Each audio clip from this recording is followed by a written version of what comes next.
welcome to DCD Transporters. Today's episode is all about suspension. So hang around, subscribe, like the video, and let's see what we're talking about. So this 2014 T5.1 California has been lowered on SoLow's.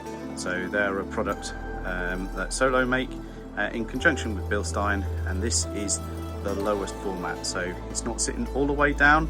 We're probably at around 105 mil down from standard. It sits really sweet. I really like it. Look at the stance of it. It looks fantastic. It's on genuine VW Amrock wheels, so they're looking pretty cool. I think in the fullness of time, perhaps a little spacer on the back would just make that rear wheel sit just nice. But other than that, yeah, look, that is a really cool looking ride. And not only that, the ride is very good. So let's talk about how you can lower your van and keep the ride quality. I think everybody has a misconception that lowered vans are going to automatically be stiffer suspension, really hard ride and like a race car. So there's a couple of good reasons as to why they're not like that. And the sort of traditional sort of lowered cars that you might have found in like the 90s and 2000s, how we've moved away from that and really polished that setup. So this is why they will ride very nice. Not only do I have a really soft spot for a T5.1, this is a really nice T5.1. So this is a T5.1 California, so factory camper van. That's not to say that they're totally without their flaws, because obviously they do have a few bits going on. Primarily for me, the Cali is it's an awkward one because they were all set up for left-hand drive. So whether they do that great in the UK, it's okay, you know, but again, it's subjective. And if you think that is going to work well for you, they are a really expensive vehicle. Even this 5.1 is going to really hold its value. So they are a little bit more to buy, but it is a Volkswagen product. So I think they're pretty cool. And 5.1 for me is a really sweet van. So let's take it for a little drive. Already down our abusive driveway, as you can see with all the bumps, it does really well. So let's go. Right, let's go. So immediately we've come down our pretty hard, unforgiving driveway and found that it is actually soaking up the bumps really rather well. So we've not ruined the ride, but we've made it look really cool because it does sit that little bit lower. Now, if you cast your mind to promotional videos, advertisements by Volkswagen themselves, you know, press release cars, that kind of thing. If you ever see a promotional video or a promotional sketch, a concept drawing, those kind of things, you will never see a van or a car sitting really high. They all sit really low. And they have that wheel, tyre, tucked in the arch look.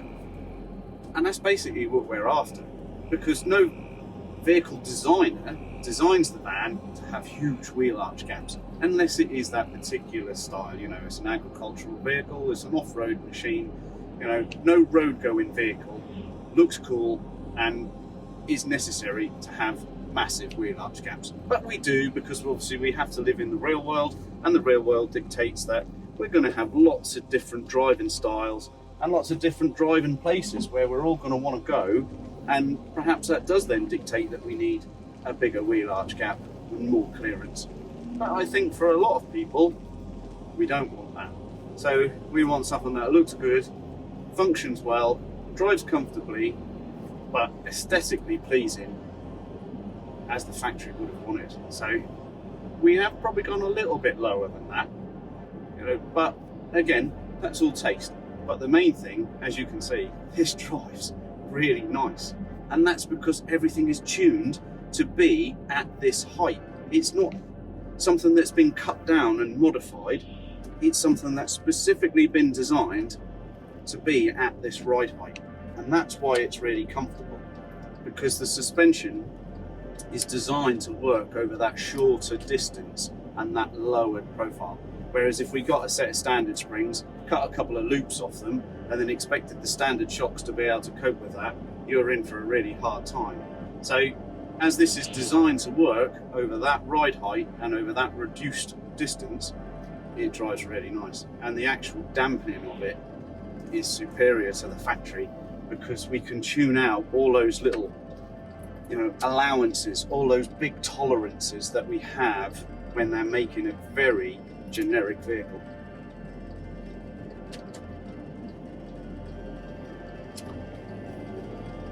Also, you'll note as well, despite how low this is, it's not catching anything. We've just gone round the roundabout. You know, it's a little bit less body roll than what they would have been, and of course the wheels aren't touching anything. It's actually nicely in the arches, and that's going to give us a really comfortable ride where no noise, no scuffs. There you go, that's a bit more of an aggressive roundabout and a little bit of a higher speed, and nothing's interfering with anything else. It just drives superb.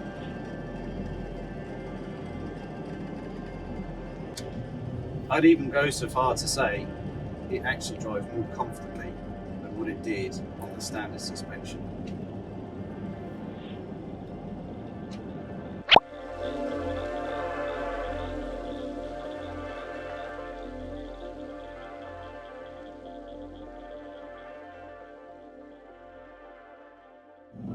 This drive's so comfortable. It's just such a nice compliant drive. So even though it's gone down, like I said, about 100 mil, it has really still retained its nice comfortable ride. In fact, I think the dampening is loads better. So it's just more able to absorb some of the impacts on some of our rougher roads that we've got now.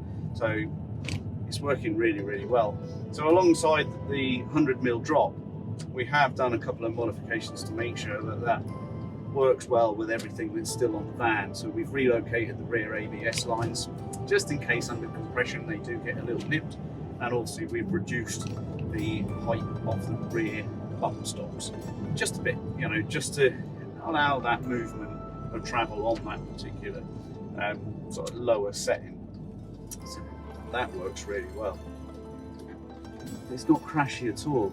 So even on our really poorly surfaced driveway, it's just really compliant.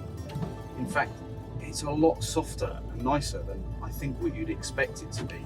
You'd expect some sort of crashiness with it, but the crashiness just isn't there.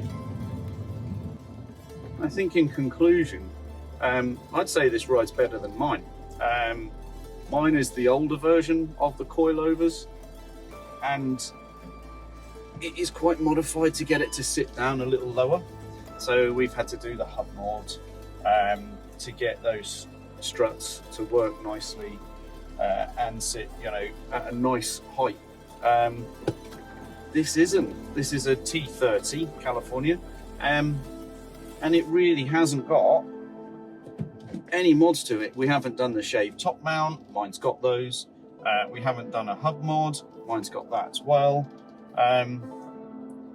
Yeah, like I said, the only modification we've done to make this a bit more suitable for the particular ride height is we've relocated the ABS and done the rear bump stop mod. This is a lot less effort than what we had to go to mine to make mine ride not even as good as what this is. So I think the critical thing when you're picking suspension is that you always pick a suspension set that goes slightly lower than what you were intending to lower the van by. So this particular kit, I think, drops down to 125 mil. We're sitting about 100, 105 mil down. And because we're not using all of that, we're not running at its extremity. So we're still sitting quite nicely up on the platforms. We've got a bit of scope if we wanted to come down a bit more. We've also got a bit of scope to come up just a touch, but it isn't going to actually go up that far. I think we've got about 10-15 mil of extra height on the rear if we needed it, and probably 20 mil on the front, but effectively it isn't going to come up that high. So we're sitting at its almost upper limit, so it's going to ride better because it's got that travel, and that's what you need. You need the shock absorbers to be actually doing what you want them to do, absorbing shocks. And if you're running at their extremities, even though these are designed to do that, whereas like a standard shock absorber won't, it would just fail. It would be an awful ride if we tried to get it as low as what this is. And also that you'd be hitting its stops anyway, so you wouldn't have much travel on a standard shock absorber trying to get this low. But yeah, it's important to try and pick a midpoint of that suspension kit. So if you're aiming for about 100 mil down, 105 mil down, then the SoLow's are going to be really good for you, because you can sit those platforms in the middle and get a really nice range of movement out of that shock absorber, and that's going to keep it comfy. This is why it drives really, really nicely in this van, because it isn't maxed out anywhere. That suspension's still got some scope, so that works really, really well. So I hope you enjoyed the video.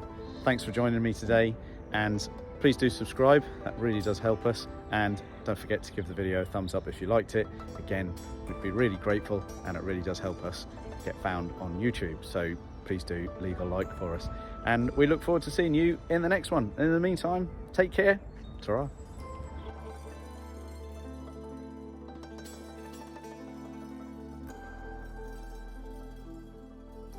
And we'll see you in the next one. No, we won't, because you haven't subscribed. So subscribe, and then we'll see you in the next one. Hit that thumbs up, like that.